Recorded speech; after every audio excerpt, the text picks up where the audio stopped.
ప్రేమైనటువంటి మంచుకలపూడి గ్రామ వాస్తవ్యులకు మధ్యాహ్న కాల సమయంలో శుభములు తెలియజేస్తున్నామండి. మీ గ్రామస్తులారా,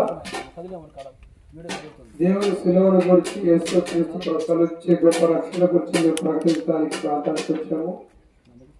చూడము ఈ క్షణం నీ కలవరిని ప్రేమ ప్రభు నీకై నిలుచుండిన అని మేము పాట పాడుకుంటూ వచ్చినాం. గొప్ప రక్షణ నిర్వహణ శ్రీకృష్ణుడు వారి అయినరా దేవుడు మానవుడు పిలుస్తూ ఉన్నాడు. ఏమనంటే, ప్రయాసపడి పాపభారం వచ్చిన సమస్తమైన వాళ్ళారా నా ఎదుట రండి, నేను మీకు విశ్రాంతిని కలుగజేస్తున్నాను. అంతేగా దేవుడు ప్రేమ కలిగిన వాడు, దేవుడు ప్రేమ స్వరూపి. దేవుడు లోకముని ఎంతో ప్రేమించిన చెప్పు రాజున్నది. ఈ లోకంలో మానవుని ప్రేమించట్లో దేవుని వల్ల ప్రేమించేవారు ఎవరూ లేరు. ఆయన ప్రేమ శాశ్వతమైన ప్రేమ. ఈ లోకంలో బంధువుల ప్రేమ, వరదముల ప్రేమ, మరి భార్యాభర్తల మధ్య ప్రేమ, ఈ ప్రేమలన్నీ గతించిపోతాయి. కానీ దేవుని ప్రేమ శాశ్వతమైంది.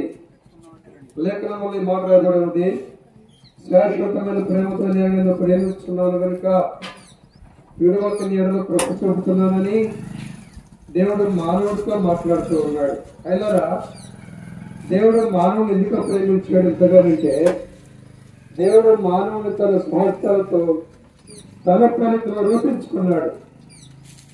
దేవుడు మానవుని నిర్మించాడు. మానవుని అస్కరంధ్రాల్లో జీవాయువుడుగా నరుడు జీవాత్మ అని చెప్పి దేవుని వాక్యం సెలవుస్తూ ఉన్నది. కనుక మానవుని దేవుడు అంతగా ప్రేమించాడు. ఈ ప్రేమించిన దేవుడు నీ కొరకు నా కొరకు కలవరి కొండనైతే ఎక్కాడు. ఏమిటి కలవరి కొండ అంటే, అది యేసుక్రీస్తు వారిని శిలువ వేసిన కొండ, శ్రమల కొండ.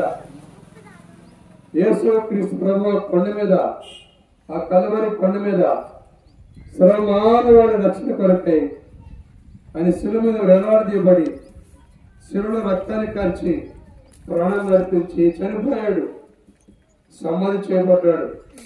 తిరిగి మూడో రోజు లేచాడు ప్రభువారు. అనేకలు చూస్తుంటాడు పరలోకానికి ఆరోహణమయ్యాడు. అయినారా ఎందుకు యేసు ప్రభువారు శిలువ పడ్డాడు? దేవుని వాక్యంలో సెలవుతున్నది, ఇందు మూలముగా రాయబడింది ఏమనగా, మృగాల మీద ప్రతివాడు దేవునికి శాపగ్రస్తుడు అని. అంటే శిలువ వేయబడిన వాడు శాపగ్రస్తుడు. మరి యేసుక్రీస్తు శాపగ్రస్తుడా? కాదే. ఆయన జన్మ ముందు పాపం లేదు. పాపం లేనివాడుగా కన్యక గర్భం ద్వారా దైవ శక్తి ద్వారా లోకానికి వచ్చిన ఆయన 33 నెలలు జీవించాడు లోకంలో. ఆయన జీవితంలో పాపం లేదు. నా ఎందుకు పాపం ఉన్నదని మీరు ఎవరు స్థాపించగలరు? అంటే ఎవరైనా పాపం కలగలేకపోయిన దినాల్లో పాపరహితుడైన దేవుడు శాపగ్రహిగా చేయబడ్డాడు. వాస్తవికంగా ఎవరు పాపులంటే ఈ లోకంలో మనం పాపులం. మనుషులంగా జన్మించిన మనము దేవుని యొక్క ఆజ్ఞ మీరి పాపం చేస్తూ ఉన్నాం. ఆజ్ఞాతిక్రమ పాపం అని చెప్పి దేవుని వాక్యం సెలవుస్తూ ఉన్నది. ప్రియ గ్రామస్తులారు గమనించండి, మానవుడు పుట్టిన దగ్గర నుంచి ఈ లోకంలో జీవించిన జీవితకాలం అంతా ప్రతిరోజు పాపం చేస్తూనే ఉన్నాడు. ఏమిటయ్యా పాపం అంటే, మరి ఆజ్ఞాతిక్రమం పాపం, సకల దుర్నీతి పాపం, మేలు చేయలేకపోవడం పాపం, అబద్ధం, దొంగిలించడం, మోసం, నరహత్య, త్రాగుడు, జోదం, వ్యభిచారం, అహంకారం, అవివేకం, అహంభావం, మత్సరం, కక్ష, క్రోధం, మన విధాల పాపాలు ఉన్నాయి లోకంలో. కాబట్టి ఈ లోకంలో జన్మించిన మనం ఏదో ఒక పాపాన్ని కలిగి ఉన్నాం. పాపం లేదంటే మనలో మనం అబద్ధికులు అవుతాం. పాపానికి శిక్ష ఉంది. ఏంటో శిక్ష అంటే నరకం. పాపం చేసిన వారిని పాతాలను పట్టుకోవడం అని రాయబడి ఉంది. మానవుడు శాపగ్రస్తుడు.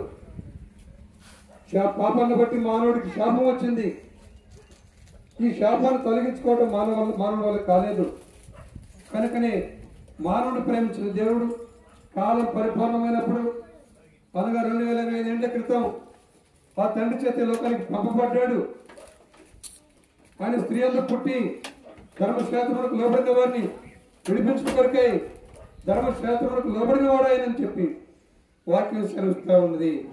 అనగా నామకార్థ ఆచార కర్మకాండలు కలిగి మానవుడు పాపంలో జీవిస్తుంటుండగా ఇటువంటి పాపమైన మానవుడిని శాపగ్రస్తులైన మానవుడిని శాప విముక్తి చేయడానికి ఆ దేవుడు ఆ యేసుక్రీస్తు ప్రభువు లోకానికి జన్మ కర్మ పాపం లేని వాడిగా వచ్చాడు.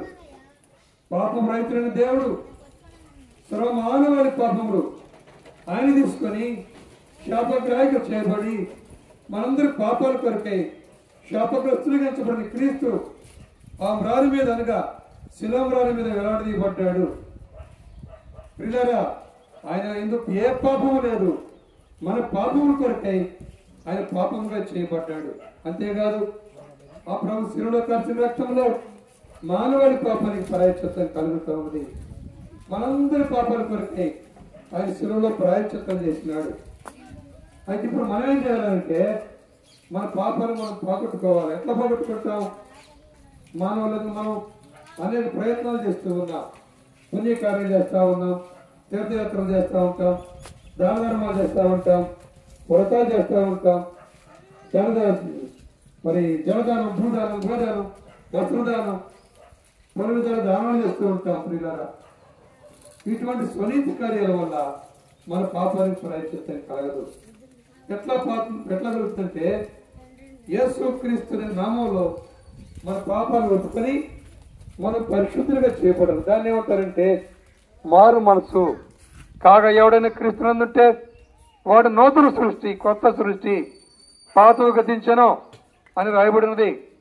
కాగా ఒకడు నీటి మూలముగాను ఆత్మ మూలముగాను తిరిగి జన్మిస్తేనే కానీ వాడు దేవుని రాజ్యాన్ని చూడలేడు, దేవుని దగ్గరికి వెళ్ళలేడు, వాడు పరిశుద్ధుడు కాలేడు. కనుకనే ప్రియ అమ్మ, అయ్యా, నీకు ఆ కృత జన్మ కలిగి ఉందా? ప్రభుని అంగీకరించావా? మారు మనసు పొందావా? ఈ మారు మనసు ఎట్లా జరుగుతుందంటే మరి యేసుక్రీస్తు నామాన్ని ఒప్పుకోవడం ద్వారా మారు మనసు జరుగుతుంది. మన పాపాలు మనం ఆయన రక్తంలో కడుగొనడం ద్వారా మారు మనసు జరుగుతుంది. ఆ ప్రేమ దేవుడు ఆ కలువరి కొండ మీద నీ కొరకు నా కొరకు ఎదురు చూస్తూ పిలుస్తూ ఉన్నాడు. ఏమన్నాడంటే, ప్రయాసపడి పాపభారం మోచిన సమస్తమైన వారులారా నా యొద్దకు రండి, నేను మీకు విశ్రాంతి కలుగజేతును, నేను సాత్వికుడను, దీన మనసు కలవడనని ప్రభు యేసుక్రీస్తు వారు ఆ ప్రేమ కలిగిన దేవుడు నీ కొరకు నా కొరకు యజ్ఞం కవించబడదు ఆ క్రీస్తు పిలుస్తూ ఉన్నాడు. ప్రియులారా, మనం మన పాపాలు పరిహారం చేసుకుని ఆ పరలోకానికి వెళ్ళాలంటే యేసుక్రీస్తే మార్గం. పిల్లరా, మన పాపంలో జీవించి పాపంలో ఉండి సరిపోతే నిశ్చయంగా మన పాపాలను బట్టి నరకానికి వెళ్తాం. నరకంలో అమ్మ రాయబడింది, పాతాళంలో వారి బాధ సంబంధమైన పొగ యుగ యుగములో లేచునని రాయబడి ఉంది. అగ్నిలో మన ఆత్మ యుగాయుగాలు 6 నిమిషాలు అల్లాడుతూ ఉండాలి. పిల్లరా, అతి వేదనకరమైన భయంకరమైన నరకం నుంచి తప్పించబడటమే రక్షణ. ఈ రక్షణ ఎట్లా కలుగుతుంటే యేసుక్రీస్తు నామములో మానవాడికి రక్షణ. ఎందుకంటే ఆయన నీనా శాపాన్ని ఆయన తీసుకున్నాడు, ఆయన మన పాపాలకు ప్రాయశ్చిత్తం చేసినాడు. ఈ నామంలో కాక మరి ఏ నామంలో మనకి రక్షణ కలగదు. ఈ లోకంలో మనం చేసేవన్నీ పొట్టి కార్యాలే. కనుక ప్రియుడ అమ్మాయ, ప్రేమ గల దేవుడు నిన్ను ఇంకా పిలుస్తూ ఉన్నాడు. పూజిక నివాసులారా, నా వైపు చూసి రక్షణ పొందని దేవుడు నేనే అని. కనుకనే ప్రియులారా, ఆ ప్రేమ గల యేసు వైపు చూడు. అంతేకాదు ఏం చేయాలా? మన పాపాలు మన యేసుక్రీస్తు నామములో ఒప్పుకుంటే ప్రేమ గల దేవుడు పాపాలు క్షమించి మన పరిస్థితులు చేస్తాడు, ఆయన బిడ్డలుగా చేసుకుంటాడు. ఈ లోకంలో నెమ్మది, శాంతి, సమాధానం. ఒకరోజు ఈ లోకాన్ని విడిచిపెడతాము, అప్పుడు నరకం తప్పించబడి యుగాయుగాలు దేవుని రాజ్యంలో ఉంటాం. ఆయన రాజ్యం అక్షయమైంది, మహిమ కలిగింది. ఆ రాజ్యంలో సూర్యుడు చంద్రుడు అక్కర్లేదు, ఆ రాజ్యంలో ఆకలి దప్పులు ఉండదు, ఆ రాజ్యంలో పగ, కక్ష, క్రోధము కొన్ని విధాల వ్యసనాలు ఈ లోకంలో ఉండేవి ఏమీ ఉండవు. యుగాయుగాలు దేవుడితో కూడా నెమ్మదిగా ఉంటా పిల్లరా. కనుకనే ఆ ప్రేమ గల దేవుడు నేను పిలుస్తూ ఉన్నాడు. నువ్వెంత ఘోరపోటుకైనా ప్రేమ గల దేవుడు నిన్ను చేర్చుకుంటాడు.